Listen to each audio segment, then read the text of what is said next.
Quand le Sony ECM M1 est sorti l'année dernière, c'était une véritable révolution.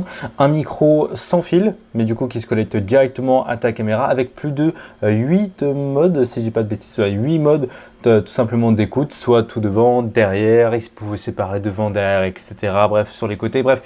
C'est un micro incroyable, mais est-ce qu'il vaut toujours le coup en 2026 avec tout ce qui est sorti, par exemple les DJI Mic Mini 2 aussi, qui sont extrêmement bons, extrêmement petits.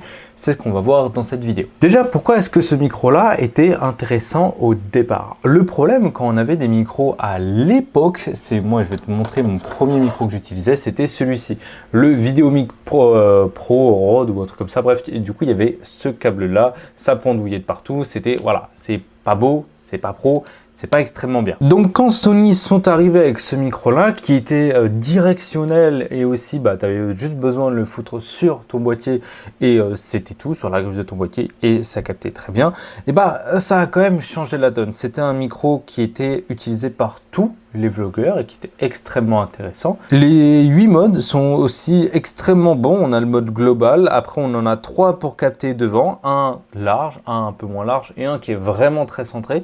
Et pour te donner vraiment un aperçu, pour l'avoir essayé, là où il y a du monde qui parle, beaucoup de monde qui parle, et en fait ça isole extrêmement bien les voix finalement, parce que tu as la petite moumoute là, mais tu as 4 petits micros qui sont très très forts pour du coup isoler les sons de tout simplement par rapport à la direction. Donc dans quelle situation je l'ai réellement utilisé?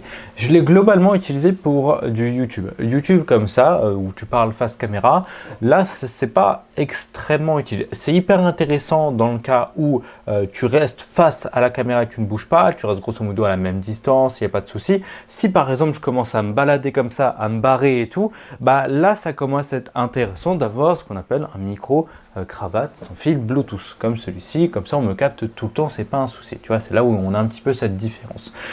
Donc on a quand même une certaine limite pour ça. Si par contre on est dans tout ce qui est ce que j'appelle run and gun, vidéo documentaire, vidéo slash vlog, là c'est hyper intéressant de l'utiliser. Pourquoi? Parce que du coup on n'a pas à se prendre la tête avec un micro cravate, à essayer d'en mettre un à tout le monde. Ça déjà c'est sûr. Ensuite on n'a pas non plus à se prendre la tête avec un câble jack. On peut très bien fermer hermétiquement notre caméra, c'est connecté directement, il n'y aura pas de souci. Et surtout, on n'aura pas à se prendre la tête sur la qualité du son. La qualité, elle est tip top.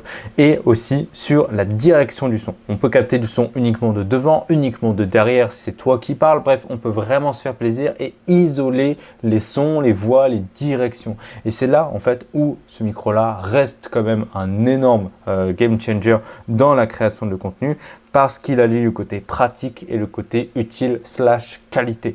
Il est pratique parce que c'est tu branches, comme on appelle ça, plug and play, et il est aussi extrêmement efficace parce que du coup tu peux avoir un niveau audio automatique, tu peux avoir du coup des filtres, tu peux avoir une atténuation du bruit et tu as évidemment les 8 modes de sélection, de direction de son, et ça c'est vraiment intéressant. Évidemment il a un coût, c'est quand même plusieurs centaines d'euros pour un micro de cette qualité là, mais voilà. Pour qui il est vraiment, moi je l'orienterais vraiment pour toutes les personnes qui sont caméra à la main, vlogueurs, créateurs de contenu YouTube, mais pas face caméra. C'est vraiment ça qu'il faut préciser. Et aussi tous les professionnels qui font du run and gun, les vidéastes, c'est aussi un micro qui est vraiment fait pour eux. On peut modifier évidemment toutes les directions du son. Et c'est là où ça devient plus intéressant et plus professionnel.